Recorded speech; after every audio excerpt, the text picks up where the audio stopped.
Bienvenido, bienvenida a una cita contigo. Soy Ana González y te doy la enhorabuena por regalarte este tiempo para ti. Hoy me acompaña Javier García Campayo, psiquiatra del Hospital Universitario Miguel Servet y catedrático de Psiquiatría de la Universidad de Zaragoza. Es además director del Máster de Mindfulness y de la Cátedra de Ciencias Contemplativas de esta misma universidad. Autor de más de 20 libros, Javier García Campayo es un referente en el ámbito de la psiquiatría, el mindfulness, la compasión, los sueños lúcidos y la felicidad, entre otros. Y en su último libro nos invita a parar para vivir mejor y liberarnos de la ansiedad y el ruido mental. Es patrono de la Fundación Mundial de la Felicidad y ya he tenido el placer de entrevistarlo en nuestro podcast Feliz de Escucharte, donde hablamos de salud mental.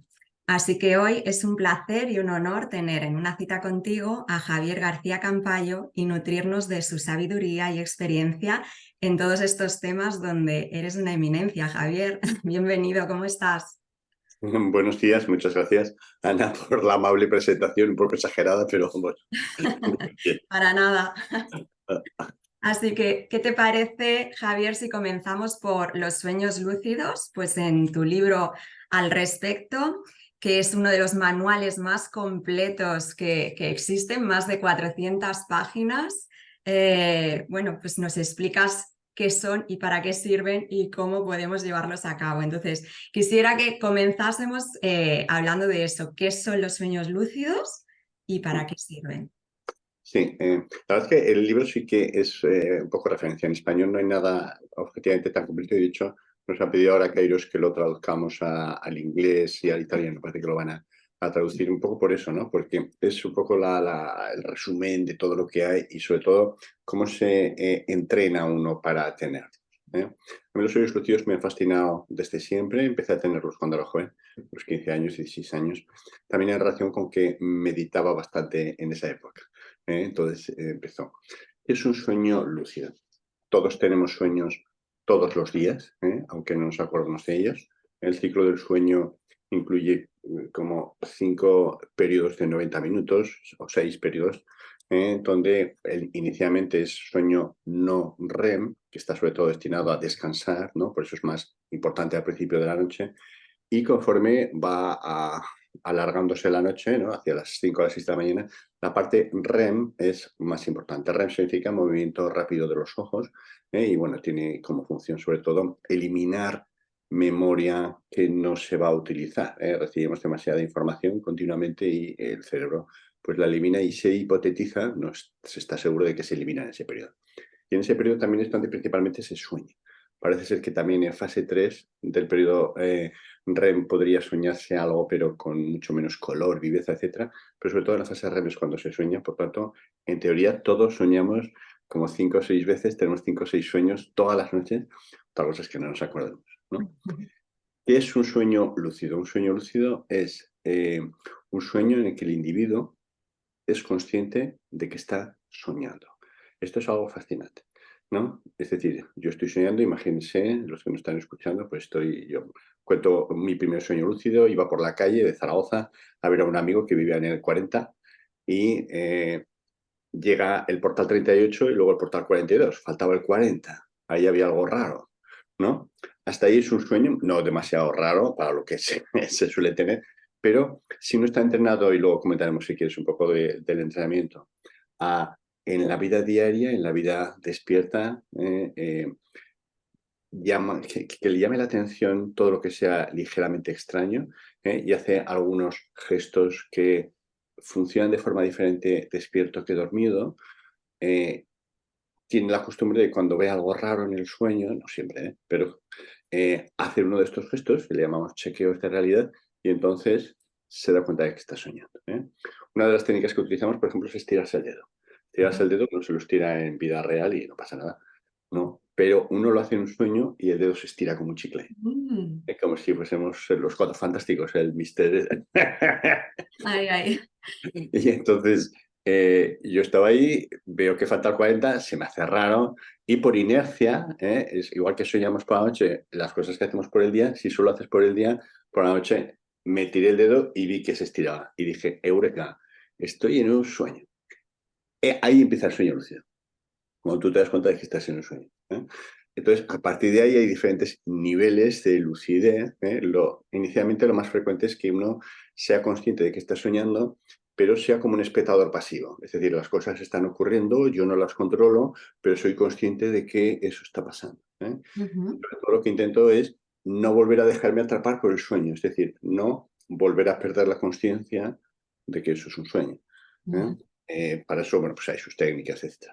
Y ese es el momento, pero en los niveles más elevados de control del sueño, es decir, la gente que se hace muy experta, y eso se puede entrenar, a mí me ha pasado, que no es nada especial, simplemente es entrenamiento, uno puede, esto es lo fascinante, hacer en el sueño casi lo que quiera.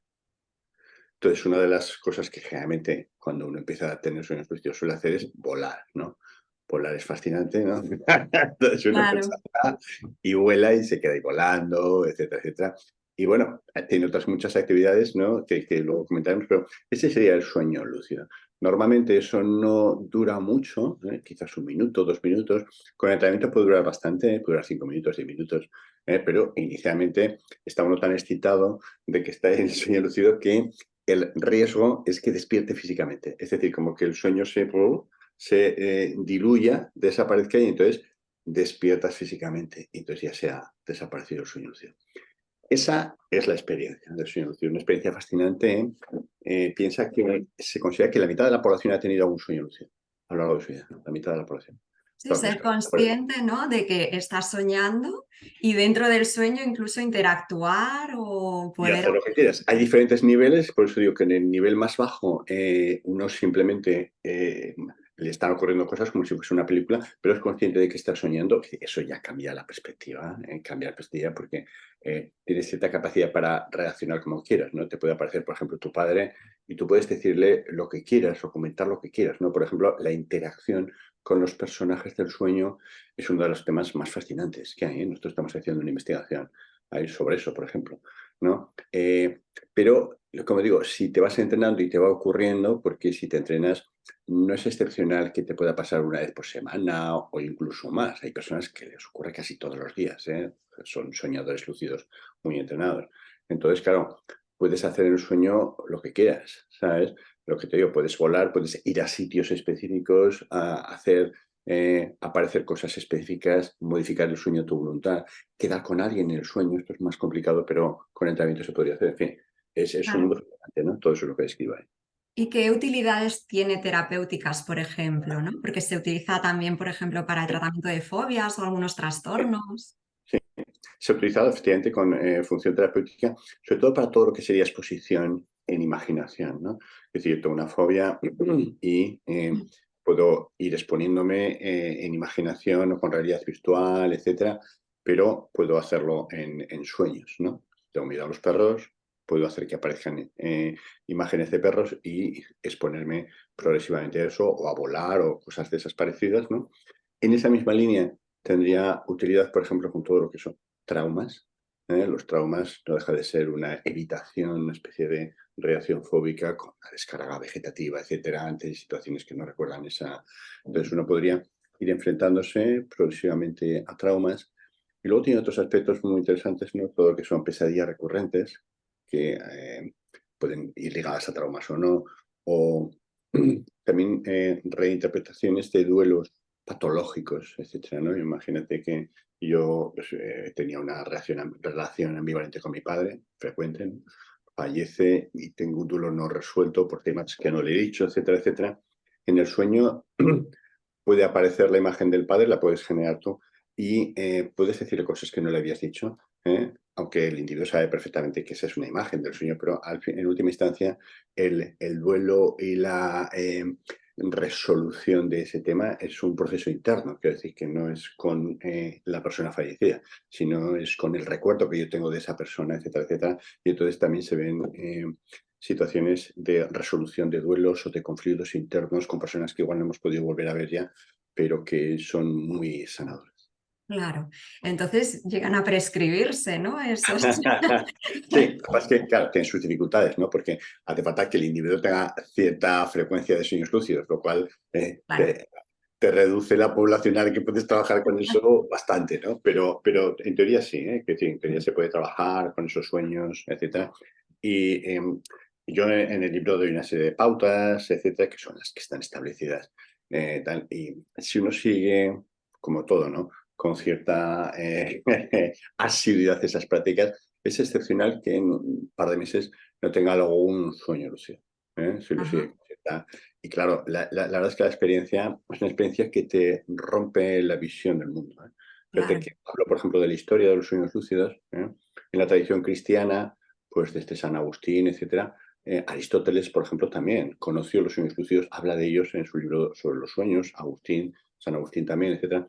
Por ejemplo, en la tradición cristiana, los sueños lúcidos para ellos era como una confirmación de que debía haber algo más allá de la muerte, ¿no? Porque el cuerpo estaba absolutamente muerto y, sin embargo, la conciencia existía y seguía funcionando de forma normal, ¿eh? Es muy interesante Ujú. esta visión que tenían los padres de la Iglesia en año 400 o así sobre los sueños lúcidos, ¿no? Y Sí. bueno, va a estar en otras muchas culturas, ¿eh? En el libro hablo de las dos culturas que más han trabajado con los sueños lúcidos, que son el budismo tibetano y la tradición tolteca yaqui, que es la de Carlos Castaneda.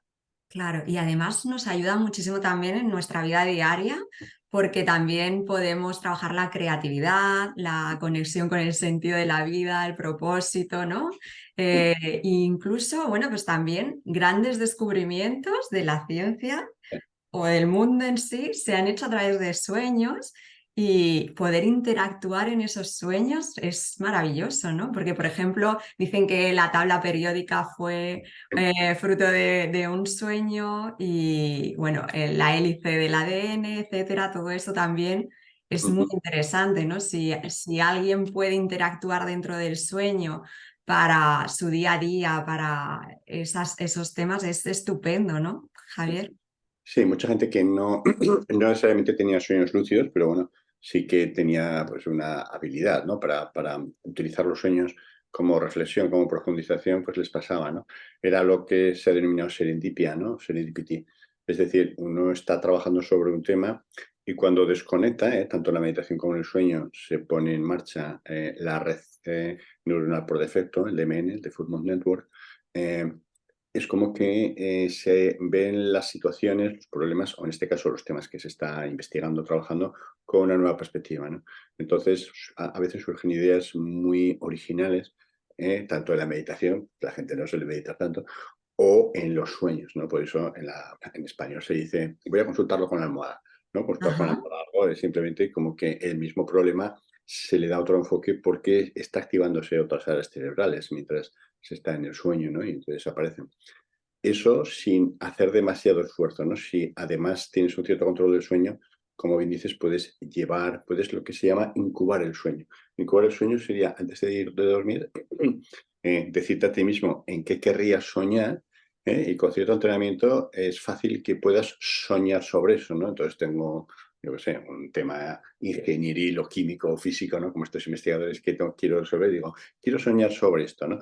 Entonces es posible que sueñes sobre eso y te aparezcan nuevas perspectivas que a veces uno se mantiene.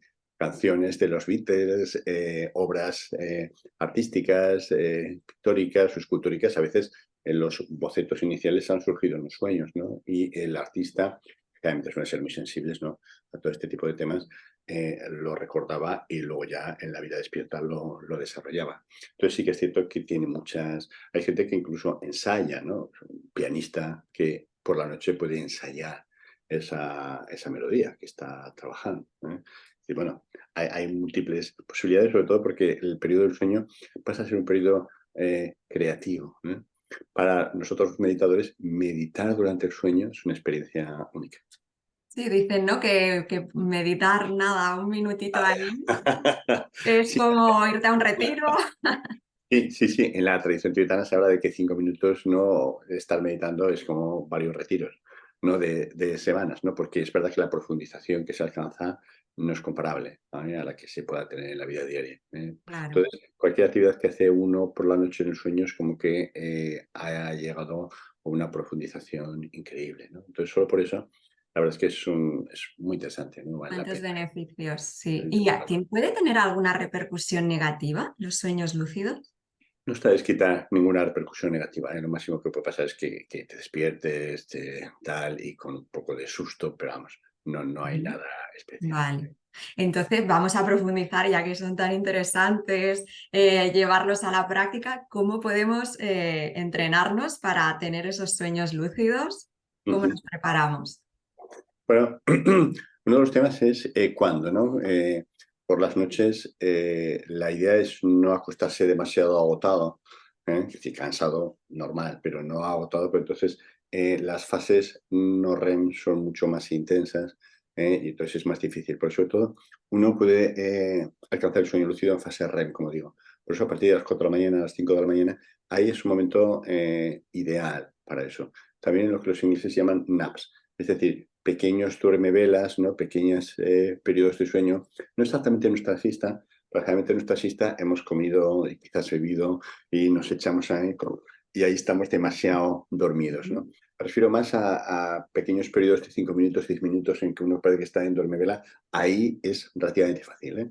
Entonces, por ejemplo, ponerse el despertador hacia las 5 de la mañana para despertarse y luego volverse a dormir, y en ese periodo pues, de 5 a 7 de la mañana y tal, es relativamente fácil, comparado con otros periodos, tener estos sueños. ¿Cómo? Habría dos tipos de sueños lúcidos. Unos que aparecen porque se mantiene la consciencia de vigilia a sueño, es decir, yo me echo a la cama. Eso en la tradición tibetana, por ejemplo, en el entrenamiento para lama es muy frecuente, ¿eh? Uno duerme no tumbado del todo para no perder completamente la conciencia, sino sentado, en postura de meditación o simplemente con las piernas alargadas, pero sentado, ¿eh? Y entonces intenta hacerse muy consciente del proceso de dormir, ¿eh? Esta es la forma más difícil, pero la cuento simplemente para que la gente la sepa. Entonces, uno cierra los ojos, generalmente conforme va durmiéndose van apareciendo imágenes oníricas, y entonces hay un momento que es el momento clave en que tú pasas de ser espectador de esas imágenes oníricas, imagínense que estoy viendo, yo que sé, a mi familia que está cenando, ¿eh? Entonces yo estoy observando eso como si fuese una película de cine, pero hay un momento, conforme el sueño se va profundizando, en que yo paso a incorporarme a la escena. Y entonces estaría cenando también con mi familia, con uno más o interaccionando con ellos, ¿eh? Ese salto es el salto clave, el poder darme cuenta de que paso a la escena onírica y entonces no pierdo la consciencia. Eso ya digo que es relativamente difícil. Con eso se producen como el 25% o así de los sueños lúcidos. Lo más fácil es lo que voy a contar ahora, que es el 75%, que es yo estoy soñando y hago alguna técnica para darme cuenta en el sueño de que eso es un sueño, ¿eh? Pero no consigo mantener la atención de vigilia al sueño, ¿eh? Que insisto, eso es más difícil, requiere más entrenamiento, etc. Entonces, ¿qué es lo que hago para eso? La idea es durante el día hacer lo que llamamos chequeo de realidad. Es decir, periódicamente preguntarme, ¿esto que está ocurriendo es un sueño? ¿No es un sueño? Sobre todo, la invitación es hacerlo en cuanto ocurra algo que se sale de lo normal, ¿no? Por ejemplo, ahora me estás entrevistando, pues esto no me ocurre todos los días, igual alguna vez, y haces el chequeo de realidad. O cualquier cosa, veo un pariente que hace tiempo que no veo, o, en fin, cualquier cosa, ¿eh? O simplemente voy por la calle, yo qué sé, y veo que choca una ambulancia, ¿no? Algo que no es lo habitual, que no es lo frecuente, y casi todos los días tenemos 3, 4 cosas que no son los frecuentes. O veo un amigo que hace años que no veo, ¿no? Todo lo que sea un poco raro, un poco que se salga de la norma, ahí habría que hacerlo. También la recomendación es hacerlo como una hora, como cada hora o así, ponerse un poco Ajá.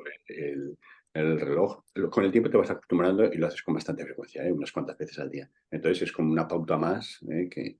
¿Y qué ocurre? Que entonces cuando estás en el sueño, como el sueño es continuamente contenidos raros en general, ¿no? Estoy, yo qué sé, con mis padres y tal, igual han muerto ya mis padres, o estoy con unos amigos, hasta ahí normal, ¿no? Pero igual estamos haciendo algo que nunca haría con mis amigos, no sé, ir en globo, por ejemplo. Entonces, siempre está lleno de cosas raras, de cosas atípicas, ¿no? Entonces, si uno está acostumbrado a hacer el chequeo de realidad por el día, lo hace también por la noche. Entonces, el chequeo de realidad pueden ser varias cosas. Algunos de los más frecuentes es el que te comentaba antes, tirarse del dedo, ¿eh? Uno se tira aquí del dedo, no pasa nada, pero se tira en el sueño y el dedo se estira. O, por ejemplo, mirarse las manos. Uno se mira las manos aquí, esta es la que recomendaba Castaneda, y no pasa nada, evidentemente uno ve las manos, pero se ve en el sueño y entonces las manos cambian de forma continuamente. En el sueño una de las características es que todo cambia de forma inmediatamente. Es muy difícil mantener la forma de algo en el sueño. En cuanto miras fijamente algo, 5 segundos, cambia de forma, por estructura. Entonces, bueno, te mirarías las manos y verías, wow, esto está cambiando, Estoy ¿no? soñando. Soñando, exactamente. Y entonces ahí das el salto y dices, wow, estoy soñando, ¿no? Entonces, ese es el momento más difícil, porque te invade la alegría, sobre todo al Claro. principio, y dices, wow. Y entonces lo que es muy frecuente se ocurre lo siguiente. Cuando uno se da cuenta de que está soñando, la energía del sueño, es una forma de llamarlo, por llamarlo de alguna forma, es como que se diluye. Es decir, como tú ya no te crees el sueño como que se cae a cachos. Es como Matrix, quien haya visto la película, Sí, sí. está basada en todo el proceso. Quiero decir, se cae. Entonces, o generas, digamos, un nuevo escenario rápidamente, o si el sueño se cae del todo, despiertas físicamente y entonces te has quedado, Ay, queda fastidiado. consciente pero sin poder hacer nada. Exactamente, consciente pero sin sueño, ¿no? Entonces una manera me dice, me cachis 10, que estaba ahí, Claro. se me ha ido, ¿no? Entonces, las técnicas que se utilizan para mantener eso es, ahí sí que se suele uno mirar las manos, porque eso es como que vuelve a mantener la energía del sueño, las manos vuelven a cambiar y entonces el escenario que aparezca es un buen escenario para quedarse en él, aunque uno ya es consciente. O, por ejemplo, uno salta y gira, salta y hace un giro de 360 grados. Eso siempre que lo hagáis en el sueño, ya sé que esto parece todo raro, ¿no? Pero cambia el escenario. O sea, imagínate, yo estoy cenando con mis padres o lo que sea, ¿no? Y no me gusta el escenario, estoy consciente, ¿eh? Pues si no, es difícil hacerlo. Y salto y giro, y cuando acabe el giro, estaré en otro escenario. El que sea es impredecible, no sé cuál, pero estaré en otro escenario. Entonces, una forma que tiene la gente que ha despertado el sueño para cambiar el escenario si no le gusta, pues le aburre o por lo que sea no le gusta, es salta y gira. Lo que no sabes, pues como es como la ruleta, no sabes el número que te va a tocar, te puede tocar cualquier Claro, cosa. claro. Igual te gusta menos el siguiente, entonces vuelves a Lo saltar y mismo parece una pesadilla, ¿no? exactamente. Pero de todas maneras es difícil que sea una pesadilla porque tú ya eres consciente. ¿No? Luego comentamos si quieres un poco de pesadilla. O sea, al ser consciente Vale. ya no te da tanto miedo, ¿no? Entonces aquí también es algo que se puede hacer, ¿no? Si ves que la energía del sueño hace que el sueño se desvanezca, gira y normalmente aparece un escenario, el que sea, y entonces ahí ya te enganchas, por así Claro. decirlo. Te enganchas a la película y ya, bueno, hasta que se estabiliza mínimamente, que se estabiliza rápido y ya está. Entonces evitas el despertarte físicamente, que es el mayor peligro una vez que el peligro en el sentido de que se te rompa el sueño, porque no tiene ningún susto ni nada, simplemente es como que me cago en 10, que se me ha ido el sueño, ¿no? Entonces, hacer el giro suele mantener el sueño y ahí ya pues te haces lo que quieras, ¿no? Porque el sueño lúcido, ¿qué tiene que ver, por ejemplo, con esos momentos en que despertamos?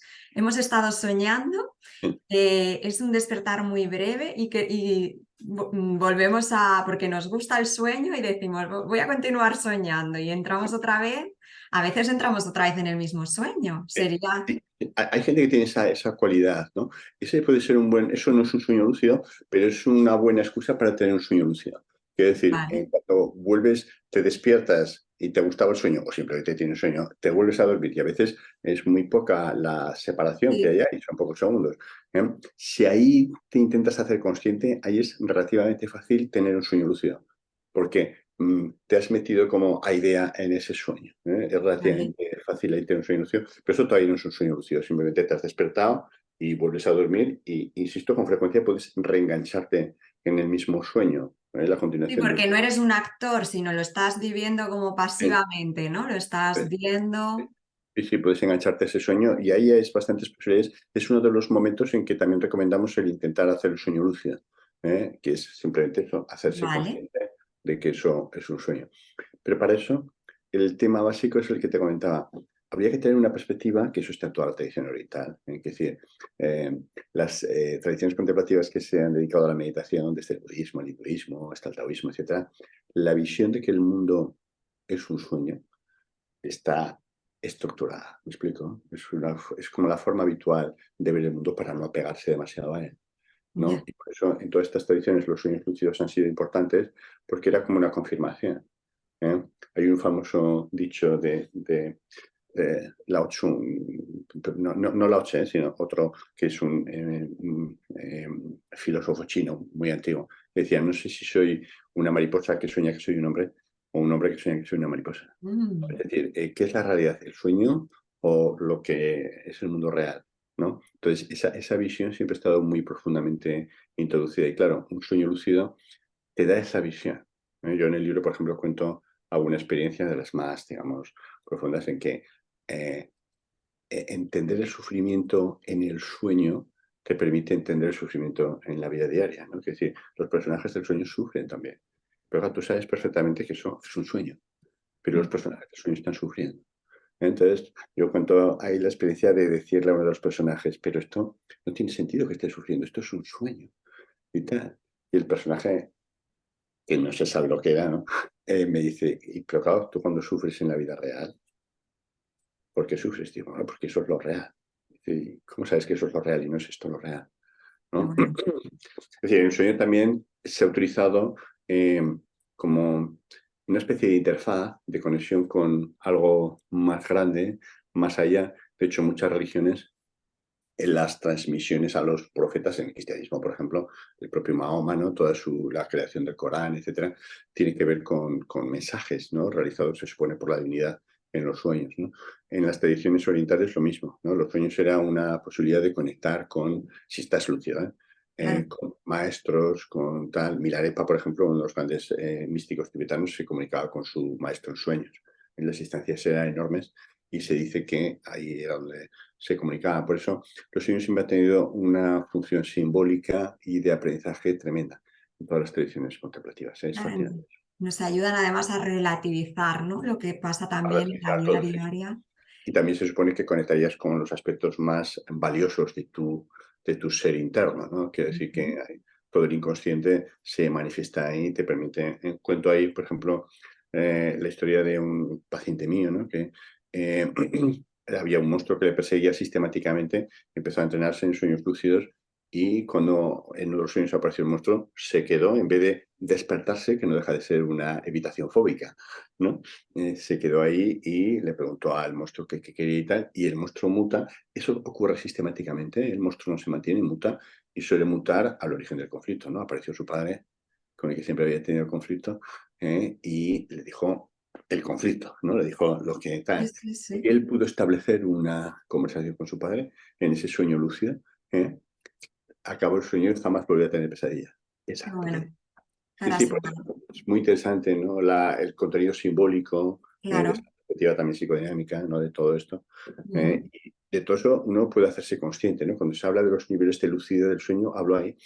eh, una vez es no solo consciente del sueño y de que eso es un sueño, sino del valor simbólico del sueño. Es decir, estoy viendo, por ejemplo, este señor un monstruo y sé que ese monstruo tiene que ver con un conflicto mío y puedo intentar desvelar cuál es el conflicto exactamente, ¿no? Porque no se muestra de una forma directa, sino de una forma Claro.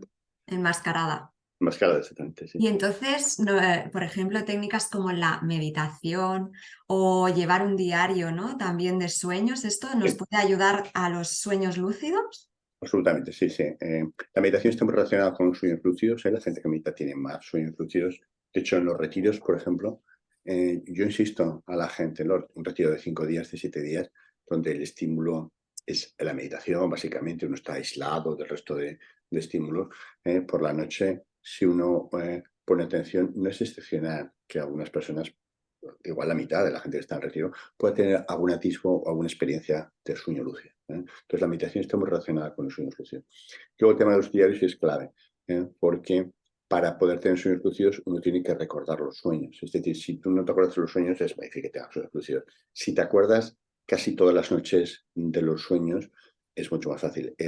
Tener un diario, por un lado, refuerza el recordar los sueños, pero es que por otro lado es un aspecto importante para facilitar los sueños lúcidos, porque tienden a repetirse elementos, ¿no? Imagínate, yo, por ejemplo, cuando empecé a recordar y tal, apuntaba, ahora no los apunto tan sistemáticamente, pero hubo un tiempo en que sí, y se me repetían una serie de imágenes, ¿no? Por ejemplo, la imagen de mi madre, eso es muy frecuente, ¿no? Madres o padres que aparece con frecuencia, pero también junto a personas, acciones, ¿no? Por ejemplo, viajaba con frecuencia o me aparecían también situaciones en las que algunas ciudades aparecían con frecuencia.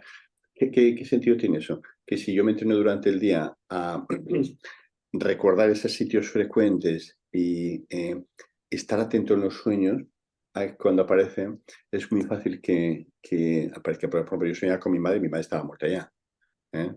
Entonces, que te entrenas a eso y cuando ves a tu madre dices, guau, no puede ser, está muerta. Esto es un sueño, ¿no? O, por ejemplo, viajaba con frecuencia. En esa época no viajaba demasiado en la vida real, ¿no? Y entonces estaba viajando y digo, esto no, ¿qué sentido tiene esto? Esto no tengo ningún viaje. Esto es un sueño, ¿no? Y entrabas en sueño lúcido. Es decir, que el diario del sueño te sirve para ver los aspectos que se repiten, tanto en personajes como en acciones, como en situaciones, etcétera, etcétera, y a partir de ahí que te resulte más fácil el despertar. Claro. ¿Y qué tiene que ver, por ejemplo, con los viajes astrales, los sueños lúcidos, con las experiencias cercanas a la muerte? No sé. Bueno, la experiencia de a la muerte es un fenómeno que cada vez es más frecuente, no se calcula que más de 10 millones de personas las han experimentado y de alguna forma los impactos y cambios que produce eh, son cercanos a los que produce los sueños lúcidos, ¿no? Como que uno tiene la sensación de que debe haber algo más allá, ¿no? Y mucha de la gente que sobrevive a una experiencia de túnel, de personajes, etcétera, cambia su visión del mundo en el sentido de que su sentido de la vida tiene un componente más espiritual, se dedica menos a trabajar, a ganar dinero y tal, y más a relaciones interpersonales, actividades prosociales, ¿no? Entonces, en ese aspecto tienen cierta relación.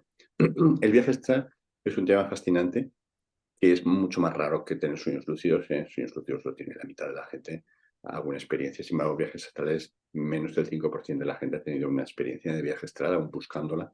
¿Eh?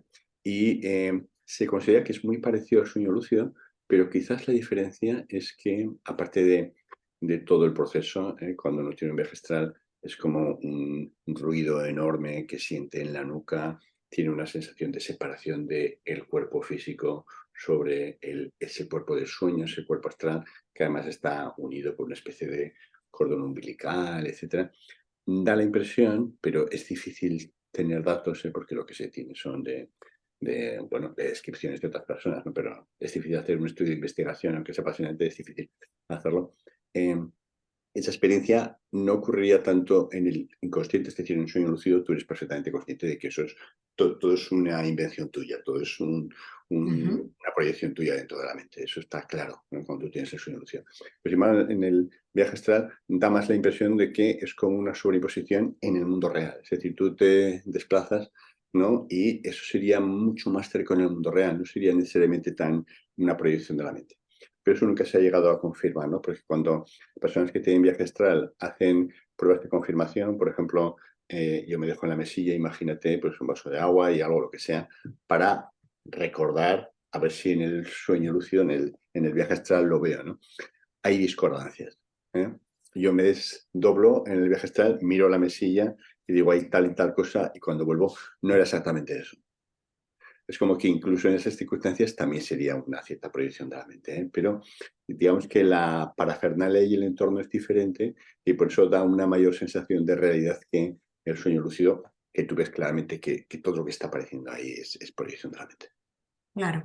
Y entonces, ¿qué explicación también tienen desde la ciencia que los sueños, bueno, si se El puede sueño dar? lúcido, el sueño lúcido sí que tiene una explicación, de hecho se ha replicado y se está Sí, utilizando, se ha conectado. La verdad es que el sueño lúcido tiene una evidencia científica muy importante y se están haciendo estudios sobre eso, ¿no?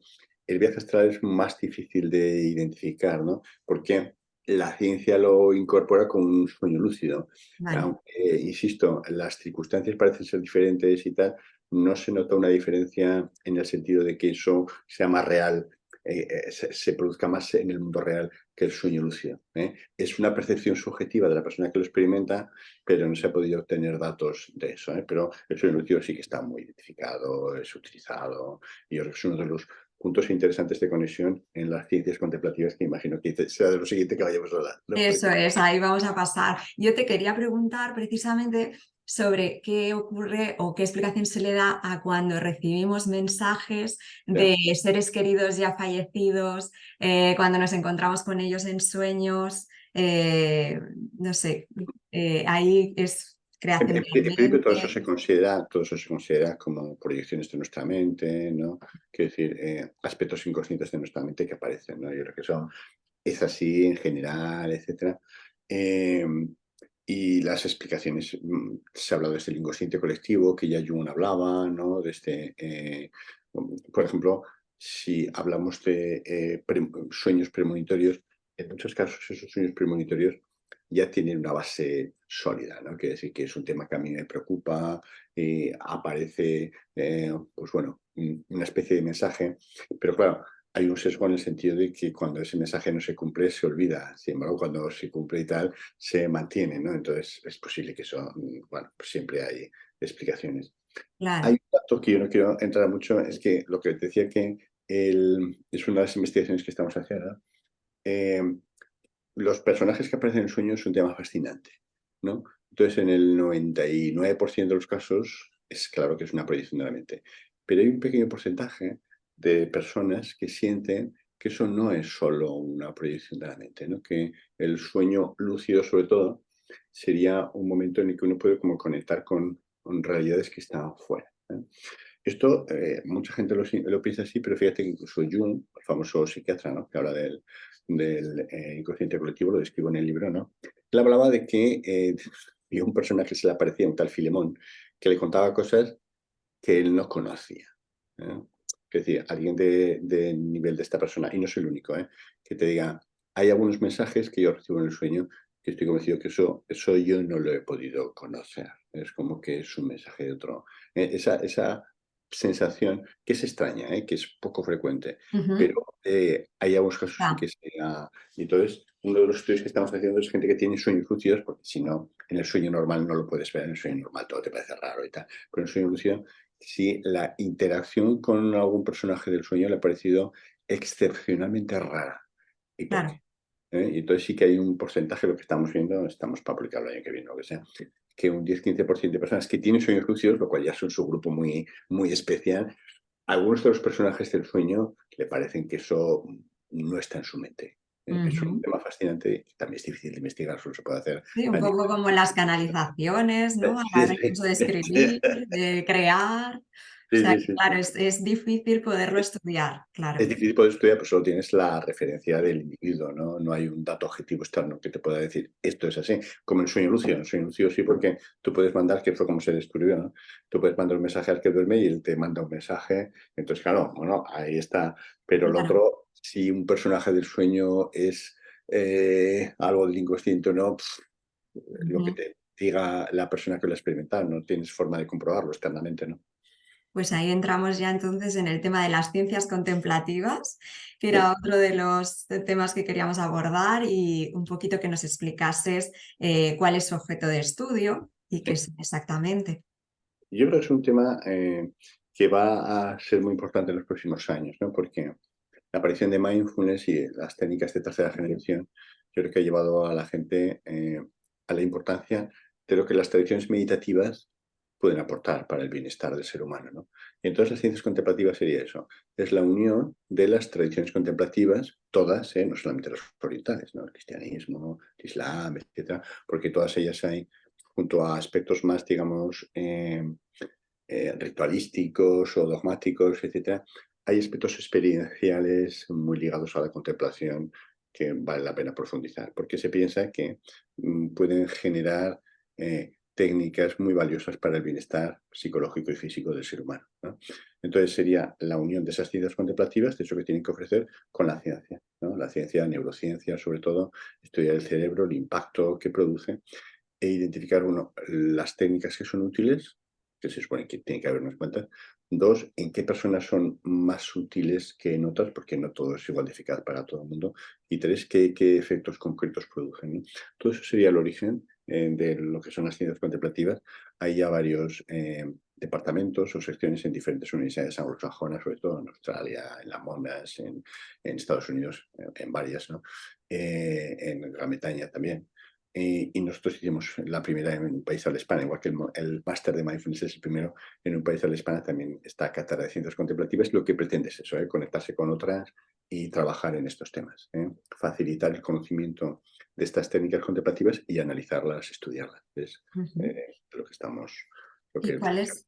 ¿Cuáles son los descubrimientos más importantes en este ámbito Digamos. respecto a la meditación y la contemplación en cuanto a nuestro bienestar o en cuanto a su beneficio? Bueno, hay datos muy interesantes, por ejemplo, de que la meditación, mindfulness, hay diferentes tipos de meditaciones, ¿no? Pero mindfulness, que es una meditación intencional, alargaría la esperanza de vida. ¿Eh? Ujú. La esperanza de vida se puede saber en este momento por los telómeros, unas proteínas que están en los cromosomas, ¿no? Que se van retrayendo conforme envejecemos. Tiene influencia también la alimentación, el ejercicio, etcétera. Hay otros temas. Pero la meditación per se, pura y dura, 10 años de meditación, eso sí hay que ser consistente, alargarían varios años la esperanza de vida con el resto de factores igual. ¿Eh? Y además se sabe por qué. Porque es la mejor técnica para el estrés, para el manejo del estrés. ¿Eh? Y el estrés tiene un efecto muy pernicioso sobre la salud física y psicológica. ¿No?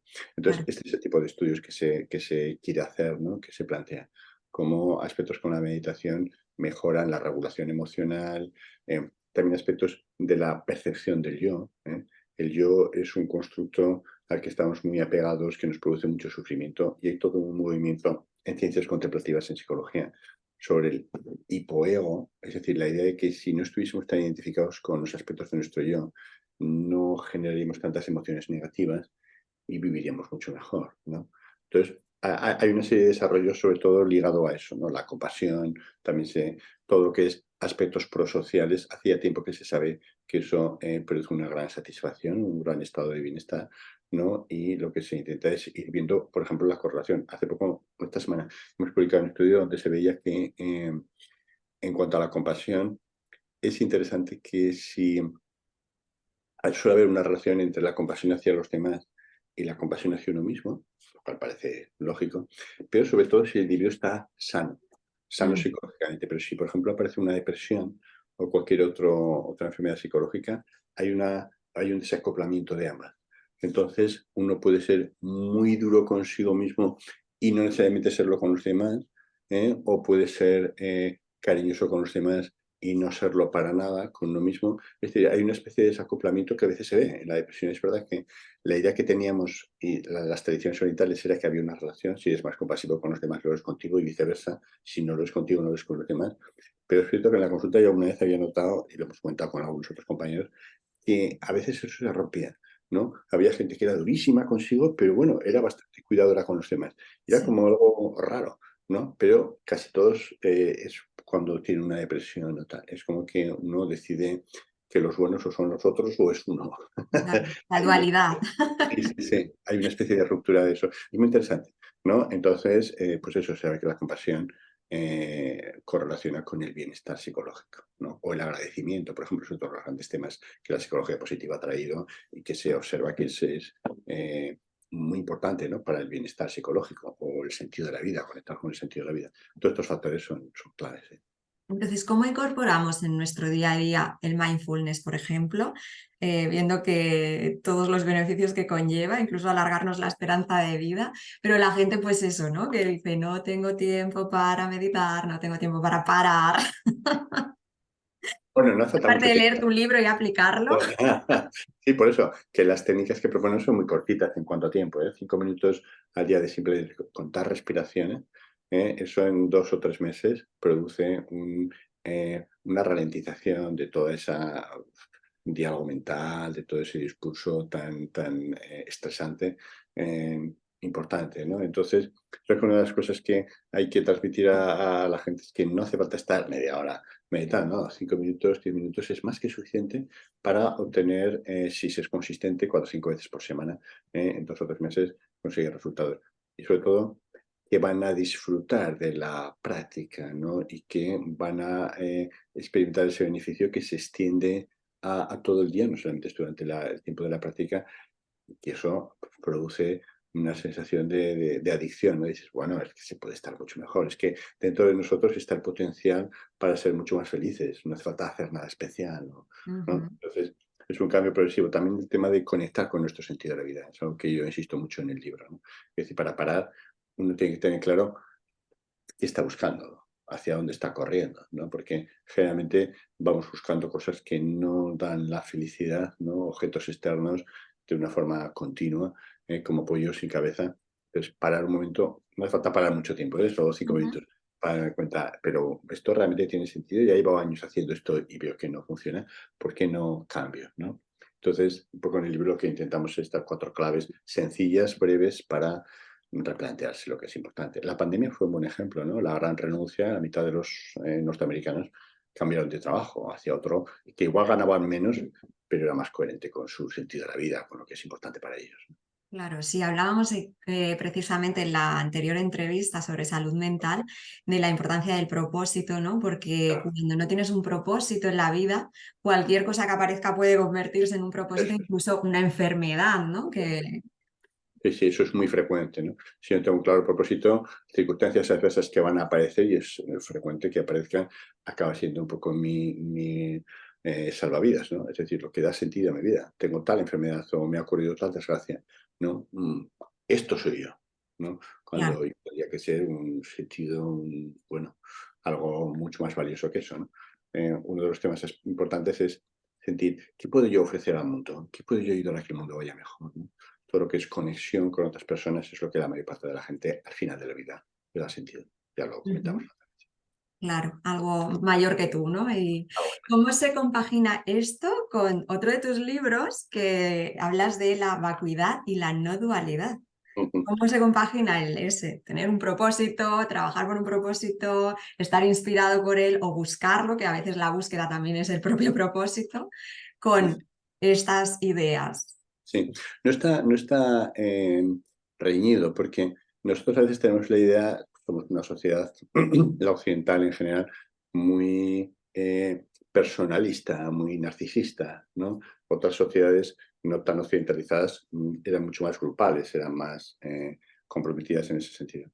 Em, Tendríamos que darnos cuenta de que el yo son como unas 50 etiquetas que yo he ido desarrollando, cada uno de nosotros ha ido desarrollando a lo largo de su vida y con las que se identifica fuertemente. Esa identificación es la que produce el sufrimiento. Uno de los ejercicios que suelo recomendar a la gente es, recuerda alguna emoción negativa que te haya producido malestar reciente, que hayas tenido con otras personas, ¿no? Imagínate que por eso he tenido una pequeña discusión con mi jefe o con mi hijo o con quien sea. Revive la situación y verás que la emoción negativa, el malestar se ha producido porque se ha desafiado una etiqueta a la que estás muy Mm. apegado. Yo os voy a poner el ejemplo. Imagínate que estoy en el trabajo y mi jefe me dice, oye, eres un mal profesional, sea el profesional de lo que sea. Esa es la etiqueta, ¿no? Que quiero ser un buen profesional. O mi hijo no está cariñoso conmigo. ¿Cuál es la etiqueta que te desafía? La etiqueta de que soy un buen padre. Y estoy muy aferrado a ella.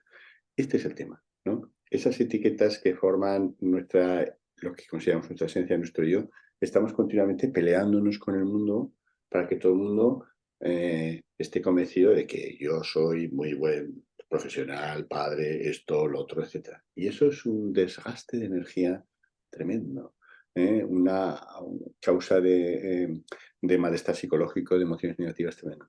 De hecho, hablando de los sueños lúcidos, Carlos Castaneda, uno de los que más ha trabajado sobre este tema de la tradición yaqui tolteca, decía que la clave para tener sueños lúcidos es trabajar con la importancia personal.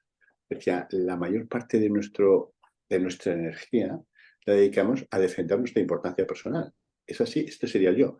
Es decir, a que todo el mundo esté de acuerdo en que yo soy así, tal, y me admiren, etcétera. Cuando uno va pasando precisamente todo eso, libera una cantidad de energía tremenda. En las tradiciones orientales también se habla de este concepto más o menos igual.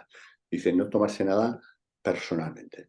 Es decir, haga lo que haga la gente, ocurra lo que ocurra, no tomárselo como que te están fastidiando a ti, sino que la gente hace eso porque no puede hacerlo de otra manera, pero no por fastidiarte, ¿no? Entonces, esa disolución del yo creo que es muy fácil de ver que va ligada a un gran bienestar. Hasta ahí llega la psicología, en las tradiciones contemplativas habla de la disolución completa, pero yo generalmente con la gente no entro hasta que no están muy metidos en eso, porque lo que es muy fácil de ver es que una menor identificación con las etiquetas del yo produce una sensación de liberación inmensa, ¿no? Yo trabajo inicialmente con eso, me parece Porque se muy quitan una mochila, ¿no? Y van más exactamente. ligeros por la Eso es. vida. Claro, claro, porque normalmente estamos intentando convencer a todo el mundo de que yo soy así y que me Mm. admiren y que vean lo bueno que soy. Y toda mi historia personal, mi biografía es más de eso, ¿no? cuando uno no tiene tanta importancia personal, la biografía se va diluyendo.